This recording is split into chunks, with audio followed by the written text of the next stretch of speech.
Good morning, everybody. It is currently August 25th, 2022, and tonight we do have a matchup between the Packers and the Chiefs preseason game, which I will be breaking down after it happens, as I have the past two games, and I'll do that pretty much every single game the entire season, just give my thoughts on what happened. But I want to focus on one player who has really dominated these first two preseason games, and this is not Romeo Doubs. We all know he's been a beast, but I want to focus on another player who has played very, very well in the first two preseason games. It is a small sample size, but at the same time, I don't think we should ignore it, even though it is only two games, and we'll see how he plays tonight as well. And I think there's lots of hope for what he could be in the future. And I just wanted to say thank you to everyone who has been subscribing to my Packers email newsletter. I will probably be putting out another one in the next few days. If you want to see that, feel free to subscribe. Link is in the description down below to put in your email. I'll do another Packers Q&A in the next week or so, another article thing. So if you want it sent to you, feel free to fill that out in the link down below. So this player that I'm talking about is Zac Tom, Packers 4th round pick in this 2022 draft, and it's crazy to see just how good he's been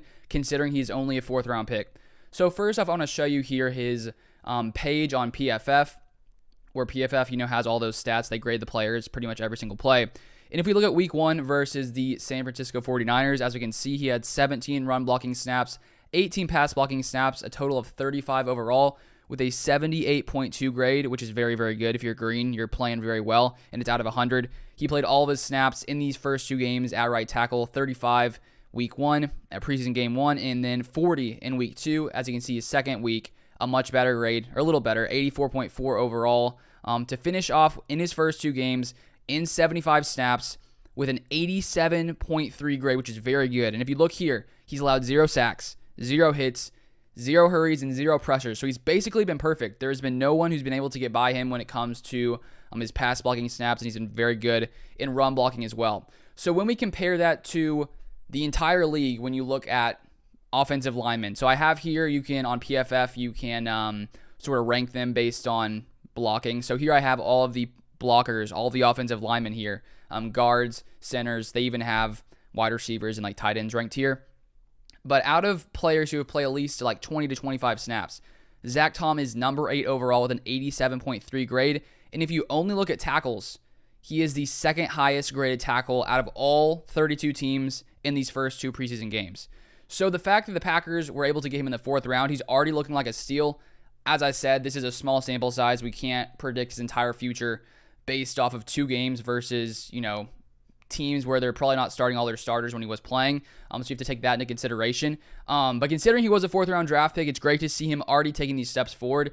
And so now when we look at this Packers offensive line, there are some questions as to, with Zac Tom playing as good as he is at right tackle, should the Packers maybe switch around their starting O-line and put Zac Tom at right tackle? This does, of course, come down to David Bakhtiari as well as Elton Jenkins. I mean, Bakhtiari will be left tackle, but Jenkins could potentially be a right tackle. But if Zac Tom is playing this well, I think the Packers are probably thinking to themselves, like, should we put Zac Tom at right tackle? So far in preseason and training camp, we've seen the Packers starting O-line be Nyman left tackle, Runyon Jr. left guard, Josh Myers center, Jake Hansen right guard, then Royce Newman at right tackle. And a couple days ago, Aaron Rodgers was talking about the offensive line, and specifically Jake Hansen, and he said the steps that he's taken forward from year 1 to year 2 have just been insane. And so when we look at, I'll find the blocking grades for just Packers players. You can rake them based on that. So here I'll just show you guys so I can have something to show you. So as you can see here, Zac Tom has been the highest graded offensive lineman on the Packers in these first 2 weeks. And Caleb Jones, actually number 2, the 6'9" monster out there at left tackle, has been played very well as well, an 86.3 grade. And so Royce Newman has been playing tackle, as I said. 29 snaps, right guard, 53 at right tackle, second year player, and he has 70.8 grade. So still pretty solid, only allowed 1 pressure this entire time.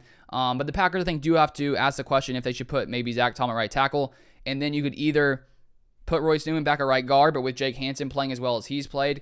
Aaron Rodgers likes how he's looked. As you can see, a 70.6 grade from Jake Hansen. Maybe keep Jake Hansen there, and maybe Royce Newman comes out of the starting lineup. I mean, there's so many different things the Packers could do. I'm going to be very interested to see when the season starts, if they're willing to put Zac Tom at right tackle to start off the season, or let's say if Elton Jenkins is healthy, maybe you put Jenkins at right tackle. But we know Elton Jenkins can play any position, and so I think they're going to have to determine if they think either Royce Newman, Zac Tom, or Elton Jenkins at right tackle makes the most sense if all those guys are healthy. But it's a great problem to have, having one of your top picks or 4th round pick playing as well as he had. And you would have expected a guy like Sean Ryan, who was the Packers' third-round offensive lineman picked, to be maybe ahead of Zac Tom just because of where he was drafted, but that has not been the case so far. As you can see here, Sean Ryan, a 61.4 grade, not amazing, only played in, 51 snaps compared to Zac Tom's 75 snaps. And every player develops differently, and so you can't count on a guy after 1 year. So we'll see how Sean Ryan continues to play as well. He's played mainly right guard, 51 snaps at right guard. But that's pretty much what I wanted to break down, show you guys just how good Zac Tom has been. We'll see how he plays tonight and how all these Packers offensive players, defensive players play as well, because it's the final moment that, at least preseason, where the Packers front office, the Packers coaches get to watch these guys and decide, okay, who's going to make this 53-man roster. Because right now we're at about, I think, 79 guys, if that's accurate. I think we are. And by next Tuesday or Wednesday, we have to go down to 53 players overall. So lots of guys are about to be cut. Like 16 or so will be placed on the practice squad. So this is one of the final times where these players have the opportunity to come and sort of show what they have to offer and try to convince these the people who are in charge to put them on that final roster. So it's going to be exciting. Packers football is always exciting. I'm excited to watch Jordan Love one more time with Aaron Rodgers not playing once again. And I made a video on my second channel where I've been putting out some random Packers stuff, which you can check out if you'd like. I'll leave it linked down below as well. But Matt LaFleur did say that Packers starters won't be playing in this game tonight, which it makes sense. You don't want to risk injury. You don't want one of your guys to get injured in a game that's meaningless, which is understandable to me. So I'm excited to see Jordan Love once again and sort of see what he has to offer. And it's going to be probably the final time we see him, most likely until maybe next preseason, as long as everyone stays healthy. But that is all I had for you guys today. If you guys would like to subscribe to my Packers email newsletter, I will be putting out more stuff over there. I've realized that I actually enjoy writing a lot, and so I'm probably going to do a lot more of that. So if you want to get those delivered right to your inbox, you can click the link down below and fill that out. And I know lots of you guys already have, so I appreciate you guys who are supporting that. But that's going to be it for this video. Thank you guys so much for watching, and I'll see you guys next time.